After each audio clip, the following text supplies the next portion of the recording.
Hello everyone, good morning. Welcome to knowledge account. আমি কুন্তল মাহিদার তোমাদের সাথে 17 মে 2023 এর ডেলি কারেন্ট অ্যাফেয়ার্স নিয়ে ডিসকাস করবো উইথ স্ট্র্যাটেজিকে। তোমরা আমাদের monthly current affairs, yearly current affairs বা অন্যান্য জিকের পিডিএফ ডিসক্রিপশন বক্সের মোস্ট পপুলার পিডিএফ লিঙ্ক থেকে কালেক্ট করতে পারবে। এছাড়া Kolkata police constable, lady constable preliminary পরীক্ষার জন্য সম্পূর্ণ মক টেস্ট সিরিজ তোমরা আপলিফটে পাবে মাত্র 120 রুপিস সার্ভার চার্জ দিয়ে, no extra charge, only one time payment 120 server charge দিয়ে তোমরা 20টা set with solution, full length test এবং তার সাথে সাথে আরও 10টা তোমাদের এখানে গতকাল অ্যাড করে দেওয়া হচ্ছে। টোটাল 30টা সেট মাত্র 120 রুপিস তোমরা পেমেন্ট করে আপলিফটে কিন্তু অ্যাটেন্ড করতে পারবে। তার কারণ এটা জাস্ট মিনিমাম একটা মেনটেনেন্স চার্জ, এটা তোমাদেরকে দিতেই হয়, তা নাহলে অনলাইনে পুরো সিস্টেমটা চলবে না। এখানে তোমাদের যে হোয়াটসঅ্যাপ নাম্বার রয়েছে এটাতে যোগাযোগ করো, আমি তোমাদের এখানে লিঙ্ক দিয়ে দেবো, ওখান থেকে তোমরা টেস্টগুলো দিয়ে নিতে পারবে। কেমন? এছাড়া WBP 2023 target batch, general studies foundation, English foundation, এগুলো তোমাদের স্টার্ট হচ্ছে নলেজ অ্যাকাউন্টের নতুন ওয়েবসাইটে। সেখানে তোমরা 9593430522 নাম্বারে কল করে এই কোর্সগুলো সম্পর্কে ডিটেলস জানো, কিভাবে তোমরা আলাদা করে টেলিগ্রাম গ্রুপে জয়েন হবে, কিভাবে তোমাদের সাথে সারাক্ষণ একটা মনিটরিং এখানে এই কোর্সগুলোতে করা হবে, কিভাবে তোমরা PDF, live class, recorded class এগুলো সব করা পাবে। কেমন? এবং ম্যাথ ফাউন্ডেশন, রিজনিং ফাউন্ডেশনও সেম, তোমরা এগুলোতেও জয়েন করতে পারবো। মিনিমাম সার্ভার চার্জ তোমাদের এখানে নিয়ে কল তোমাদের 9593430522 কল করে আরো ডিটেলসে জেনে নাও। দেখো আজকে ফার্স্ট কোয়েশ্চেন কি রয়েছে, ইউপিএসসি এর চেয়ারম্যান পদে কে নিযুক্ত হয়েছে? ইউনিয়ন পাবলিক সার্ভিস কমিশনের চেয়ারম্যান পদে কে নিযুক্ত? Doctor Manoj Soni UPSC chairman এবং ইউপিএসসি চেয়ারম্যান পদে নিযুক্ত হয়েছেন। ইউপিএসসি চেয়ারম্যান আর অন্যান্য সদস্যরা ভারতের রাষ্ট্রপতি কর্তৃক নিযুক্ত হন। এই জায়গাগুলো খুব ভালোভাবে দেখবে, এখান থেকে কিন্তু তোমাদের প্রশ্ন চলে আসতে পারে। ইউপিএসসি চেয়ারম্যান এবং অন্যান্য সদস্যরা, এদেরকে কে নিযুক্ত করে? ভারতের রাষ্ট্রপতি। স্যার রস পার্কার ছিলেন ইউনিয়ন পাবলিক সার্ভিস কমিশনের প্রথম chairman. Union public service commission কত নম্বর আর্টিকেলে আছে? ইউনিয়ন পাবলিক সার্ভিস কমিশনের কথা রয়েছে 315 থেকে 323 নম্বর আর্টিকেলে। এছাড়াও আরো কটা গুরুত্বপূর্ণ আর্টিকেল তোমাদের সাথে শেয়ার করব। ভারতের অ্যাটর্নি জেনারেল, সংবিধানের আর্টিকেল 76-এ উল্লেখ রয়েছে। কন্ট্রোলার অ্যান্ড অডিটর জেনারেল, যেটাকে আমরা ক্যাগ বলি, সেই ক্যাগের উল্লেখ রয়েছে আর্টিকেল 148-এ। ইলেকশন কমিশনের উল্লেখ রয়েছে 324 আর্টিকেলে। Finance commission 280, national commission for scheduled caste 338, national commission for scheduled tribes 338A, national commission for backward class 338B, state public service commission 315 থেকে 323। এবারে চলে আসবো, কোন রাজ্য সরকার জগন্নানকু চেবুদাম কর্মসূচির অংশ হিসাবে একটা টোল ফ্রি হেল্পলাইন নম্বর চালু করেছে? কি এই জগন্নানকু চেবুদাম? দেখো এটা অন্ধ্রপ্রদেশ করেছে। টোল ফ্রি হেল্পলাইন নাম্বারটা হচ্ছে 1902।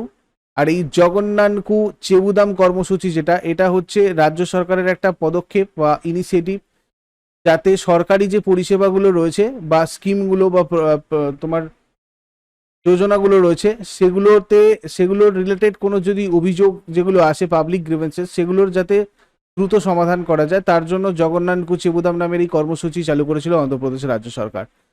তো তারই একটা হেল্পলাইন নম্বরে এবারে কিন্তু স্টার্ট করলো। দেখো অন্ধ্রপ্রদেশ, দেখো শেখ আব্দুল নাজির হলেন ভারতীয় সুপ্রিম কোর্টের একজন প্রাক্তন বিচারক, যিনি বর্তমানে এই অন্ধ্রপ্রদেশের 24তম রাজ্যপাল পদে দায়িত্ব পালন করছেন। রাজধানী অন্ধ্রপ্রদেশের বিশাখাপত্তনম, মুখ্যমন্ত্রী ওয়াইএস জগনমোহন রেড্ডি কংগ্রেসের। আর এখানে যে হ্রদগুলো থাকে খুব ইম্পর্টেন্ট, পুলিকট আর কোলেরু হ্রদ কোথায়, এগুলো তোমাদের প্রায়শই কিন্তু এক্সামে জিজ্ঞাসা করা হয়। তো এই দুটোই কিন্তু অন্ধ্রপ্রদেশে রয়েছে। তারপরে দেখো, কোন এয়ারলাইন কোম্পানি ভুবনেশ্বর থেকে দুবাইয়ের মধ্যে সরাসরি ফ্লাইট পরিষেবা চালু করেছে? তো ইন্ডিগো নামের একটা এয়ারলাইন কোম্পানি রয়েছে, যেটা ভুবনেশ্বর থেকে দুবাইয়ের মধ্যে সরাসরি ফ্লাইট পরিষেবা চালু করেছে। এই ইন্ডিগো এয়ারলাইনের লক্ষ্য হচ্ছে ব্যবসা এবং অবসর ভ্রমণকারী যারা রয়েছে, যারা ব্যবসা জনিত কারণে ভ্রমণ করেন বা অবসর সময় কাটানোর জন্য ভ্রমণ করেন, তাদের জন্য নতুন একটা রাস্তা বা রুট উন্মুক্ত করা, অর্থনৈতিক প্রবৃদ্ধি প্রচার করা এবং বিদেশি বিনিয়োগ আকৃষ্ট করা। InterGlobe aviation limited, InterGlobe aviation limited. তো এখানে ইন্ডিগো নামে এই ইন্টারগ্লোব এভিয়েশন লিমিটেড ব্যবসা করে, এটা হচ্ছে এটার ব্যবসায়িক নাম। এটা ভারতীয় স্বল্প ব্যয়ের বিমান সংস্থা, যেটা সদর দপ্তর ভারতের হরিয়ানা রাজ্যের গুরগাঁওতে রয়েছে। তারপরে চলে আসবো, লোকনৃত্য, অন্ধ্রপ্রদেশের লোকনৃত্য কি কি? এটা তোমাদের উড়িষ্যার লোকনৃত্য হয়ে গেছে, উড়িষ্যা রিলেটেড একটু দেখে নাও। লোকনৃত্য ওড়িশি, ক্লাসিক্যাল, সাভারি, ঘুমারা, পাইনকা, মুনারি, ছৌ এগুলো। উৎসব রথযাত্রা, রাজা পর্ব, নৌকাহাই। জাতীয় উদ্যান ভিতরকণিকা, শিমলিপাল। মুখ্যমন্ত্রী নবীন পট্টনায়ক, রাজ্যপাল গণেশীলাল। রাজধানী ভুবনেশ্বর, প্রতিষ্ঠা সাল 1 এপ্রিল 1936। আর হাইকোর্টের প্রধান বিচারপতি কে রয়েছে? এস মুরলীধর। সীমানা যদি দেখি, উত্তরে ঝাড়খণ্ড এবং পশ্চিমবঙ্গ রাজ্য, পশ্চিমে ছত্তিশগড় এবং দক্ষিণে অন্ধ্রপ্রদেশ রাজ্য। তারপরে দেখো 2022-2023 লা লিগা টাইটেল কে জিতেছে? লা লিগা টাইটেল এটা জিতেছে বার্সেলোনা। দেখো এই লা লিগা টাইটেলটা বার্সেলোনা জিতেছে মোট কতবার? 27 বার। 2021-22 লা লিগা টাইটেল চ্যাম্পিয়ন রিয়াল মাদ্রিদ হয়েছে। নেক্সট, ভারতীয় ম্যাট্রেস ব্র্যান্ড ডিউরোফ্লেক্স এর ব্র্যান্ড অ্যাম্বাসাডার পদে কে নিযুক্ত হয়েছেন? বিরাট কোহলি ভারতীয় ম্যাট্রেস ব্র্যান্ড ডিউরোফ্লেক্সের ব্র্যান্ড অ্যাম্বাসাডার পদে নিযুক্ত হয়েছেন। ভারতীয় ম্যাট্রেস ব্র্যান্ড ডিউরোফ্লেক্স প্রাক্তন অধিনায়ক, ভারতীয় অধিনায়ক এবং বর্তমান যুগের অন্যতম সেরা ব্যাটসম্যান বিরাট কোহলিকে তার ব্র্যান্ড অ্যাম্বাসাডার হিসেবে নিয়োগ করেছে। বিরাট কোহলির নিকনেম কি? টিকু, কিং কোহলি, এগুলো এই সব নামে ডাকা হয় বিরাট কোহলিকে। 2013 সালে বিরাট কোহলি অর্জুন পুরস্কার পেয়েছিল, 2017-তে পদ্মশ্রী পুরস্কার, 2018-তে মেজর ধ্যানচাঁদ খেলরত্ন পুরস্কার। তারপরে দেখো, কেন্দ্রীয় সরকার লোকেদের হারিয়ে যাওয়া মোবাইল ফোনগুলোকে ট্র্যাক করতে আর ট্রেস করতে কোন নতুন পোর্টাল লঞ্চ করেছে? সঞ্চার সাথী পোর্টাল নামে একটা পোর্টাল লঞ্চ করেছে আবার কেন্দ্রীয় সরকার, লোকেদের হারিয়ে যাওয়া মোবাইল ফোনগুলোকে ট্র্যাক করতে আর ট্রেস করতে।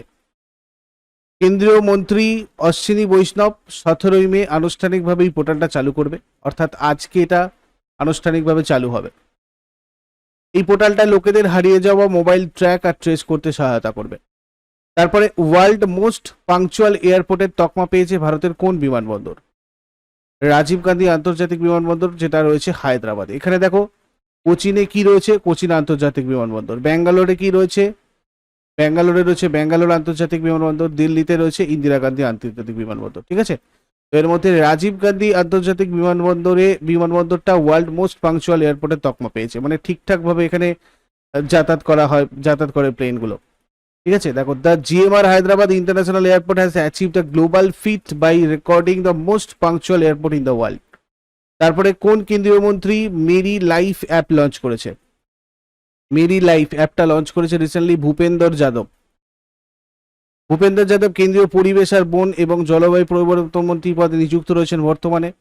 The government recently launch the Meri life mobile application to empower young people and encourage their participation in tackling climate change. তারপরে ভারতের কোন রাজ্যে প্রথম পড ট্যাক্সি প্রকল্প চালু হয়েছে? পড ট্যাক্সি প্রকল্প ঠিক এরকম দেখতে পড ট্যাক্সিগুলো, এটা উত্তরপ্রদেশে স্টার্ট হয়েছে। পড ট্যাক্সি একটা দ্রুত এবং পরিবেশ বান্ধব স্বয়ংক্রিয় গাড়ি যেটা যাত্রীদের এক স্থান থেকে অন্য স্থানে নিয়ে যেতে সক্ষম। এস্টিমেট কস্ট হচ্ছে এটার জন্য 810 কোটি টাকা। আর এটার প্রপোজড রুট, মানে যে রুটে হবে বলে ঠিক করা হয়েছে, film city to Jewar airport.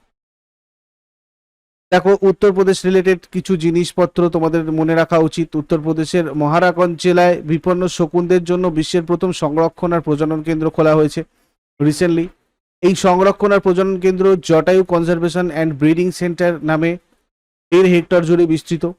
উত্তরপ্রদেশের রাজধানী লখনৌয়ে রয়েছে মুখ্যমন্ত্রী যোগী আদিত্যনাথ, রাজ্যপাল আনন্দীবেন প্যাটেল। উত্তরপ্রদেশের লোকনৃত্য কি কি রয়েছে? নওটাঙ্কি, রাসলীলা, কাজরি, ঝোড়া, চাপেলি, জাইতা, এগুলো। ন্যাশনাল পার্ক হচ্ছে তোমার দুধওয়ার ন্যাশনাল পার্ক। এই রাজ্যটার পশ্চিমে রয়েছে রাজস্থান, উত্তর পশ্চিমে হরিয়ানা, হিমাচল প্রদেশ এবং দিল্লি, উত্তরে উত্তরাখণ্ড, আন্তর্জাতিক সীমান্ত নেপাল, পূর্বে বিহার, দক্ষিণ মধ্যপ্রদেশ, দক্ষিণ পূর্বে ঝাড়খণ্ড আর ছত্তিশগড় রাজ্যগুলোকে এই উত্তরপ্রদেশ স্পর্শ করে।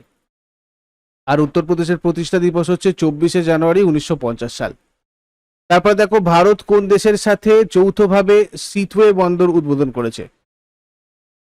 সিথওয়ে বন্দরটা উদ্বোধন। তারপরে চলে আসবো আগের দিনের হোমওয়ার্কগুলো দেখে নাও। সুভাষচন্দ্র বসু কত সালে ছদ্মবেশে গৃহত্যাগ করেন? 1941-এ। একাডেমিক অ্যাসোসিয়েশনের প্রতিষ্ঠাতা কে ছিলেন? হিরোজিও। অল ইন্ডিয়া হরিজন সংঘকে প্রতিষ্ঠা করেন? মহাত্মা গান্ধী। আজকে তোমাদের জন্য হোমওয়ার্ক থাকবে ব্রিগেডিয়ার বিডি মিশ্র কোন কেন্দ্রশাসিত অঞ্চলের দ্বিতীয় লেফটেন্যান্ট গভর্নর, রমেশ বাইশ কোন রাজ্যের রাজ্যপাল পদে নিযুক্ত হলেন, লক্ষণ প্রসাদ আচার্য কোন রাজ্যের রাজ্যপাল পদে নিযুক্ত হলেন। এগুলো তোমরা শেষকালে আমাকে কমেন্টে জানাও, চট করে আগের দিনের গুলো কুইক রিভাইজ করে নেব। যারা যারা লাইভে রয়েছে অ্যান্সার করার চেষ্টা করবে। দেখো 16 মে 2023-তে কি কি প্রশ্ন ছিল আমাদের। সিবিআই এর নতুন ডিরেক্টর পদে কে নিযুক্ত হয়েছেন? প্রবীণ সুদ। ভারতের 82তম গ্র্যান্ডমাস্টার কে হয়েছেন? ভূপালা প্রনীত। আন্তর্জাতিক পরিবার দিবস কবে পালিত হয়? 15 মে। কোন রাজ্যের তুঙ্গনাথ মন্দির ন্যাশনাল মনুমেন্ট হিসেবে ঘোষিত হতে চলেছে? উত্তরাখণ্ড। কোন কেন্দ্রীয় মন্ত্রক Saksham learning management information system চালু করেছে? Ministry of health. কেন্দ্রীয় সরকার লোকেদের হারিয়ে যাওয়া মোবাইল ফোনগুলোকে ট্র্যাক করতে আর ট্রেস করতে কোন নতুন পোর্টাল লঞ্চ করেছে? সঞ্চার সাথী পোর্টাল। ভারত আর কোন দেশের মধ্যে দ্বিপাক্ষিক সামুদ্রিক মহড়া সমুদ্র শক্তি 2023 অনুষ্ঠিত হতে চলেছে? ইন্দোনেশিয়া। কেন্দ্রীয় কৃষি ও কৃষক কল্যাণ মন্ত্রী নরেন্দ্র সিং তোমর কোথায় ইন্টিগ্রেটেড বায়োলজিক্যাল কন্ট্রোল লাইব্রেরির উদ্বোধন করেছেন? হায়দ্রাবাদ। কোন bank electronic bank guarantee system চালু করেছে? Bank of Baroda. কোন দল 13তম হকি ইন্ডিয়া সাব জুনিয়র মহিলা জাতীয় চ্যাম্পিয়নশিপ 2023 জিতেছে? হকি হরিয়ানা। তারপরে রিভিশন সেশনটা আজকে দেখে নাও, যেখানে আমরা 2022-23-এর ইম্পর্টেন্ট কারেন্ট অ্যাফেয়ার্স নিয়ে ডিসকাস করছিলাম। যেমন সুদানে আটকে পড়া ভারতীয় নাগরিকদের দেশে ফেরানোর জন্য ভারত সরকার কোন অপারেশন লঞ্চ করেছে? অপারেশন কাবেরী। ন্যাসকমের চেয়ারপারসন পদে কে নিযুক্ত হতে হলেন? অনন্ত মহেশ্বরী। টি.এস. শিবজ্ঞানম কোন হাইকোর্টের প্রধান বিচারপতি পদে নিযুক্ত হলেন? কলকাতা হাইকোর্ট। ন্যাটোর 31তম সদস্য হলো কোন দেশ? ফিনল্যান্ড। কে 2022 চামেলি দেবী জৈন অ্যাওয়ার্ডে ভূষিত হয়েছেন? ধন্য রাজেন্দ্রন। পথশ্রী রাস্তাশ্রী প্রজেক্ট লঞ্চ করেছে কোন রাজ্য সরকার? পশ্চিমবঙ্গ। সম্প্রতি প্রয়াত পণ্ডিত শিবকুমার শর্মা কোন ক্ষেত্রের সাথে জড়িত ছিলেন? সন্তুর বাদক। ভারতের প্রথম কোথায় বায়োগ্যাস দ্বারা চালিত ইভি চার্জিং স্টেশনের উদ্বোধন করা হলো? মুম্বাই। ভারতের মুখ্য নির্বাচন কমিশনার পদে কে নিযুক্ত হলেন? রাজীব কুমার। 2021 সালে কে সরস্বতী সম্মান পুরস্কার পেলেন? অধ্যাপক রামদরস মিশ্র। এই পর্যন্ত ছিল তোমাদের আগের দিনের কারেন্ট অ্যাফেয়ার্স। ইউজফুল বলে মনে হলে অবশ্যই লাইক আর বন্ধুদের সাথে শেয়ার করে দাও। যারা নতুন রয়েছে প্রতিদিন সকাল 6টার সময় ডেলি কারেন্ট অ্যাফেয়ার্সের আপডেটের জন্য অবশ্যই নলেজ অ্যাকাউন্টকে সাবস্ক্রাইব করে বেল আইকন প্রেস করে রাখো। আজকেও তোমাদের এরপরে 8:30 এবং সন্ধ্যাবেলা 7টার সময় লাইভ তোমাদের স্ট্যাটিক জিকের ক্লাস রয়েছে। আর আজকে ম্যাথের ক্লাস তোমাদের হবে 8:30টার সময়। সরি, আজকের ম্যাথের ক্লাসটা তোমাদের অফ থাকবে। নেক্সট দিন থেকে তোমাদের দুটো করে ক্লাস হবে, সকাল 8টার সময় এবং সন্ধ্যাবেলা 8:30টার সময়। কেমন? চলো, thank you so much. Next ক্লাসে আবার সবার সাথে কথা হচ্ছে। Have a great day.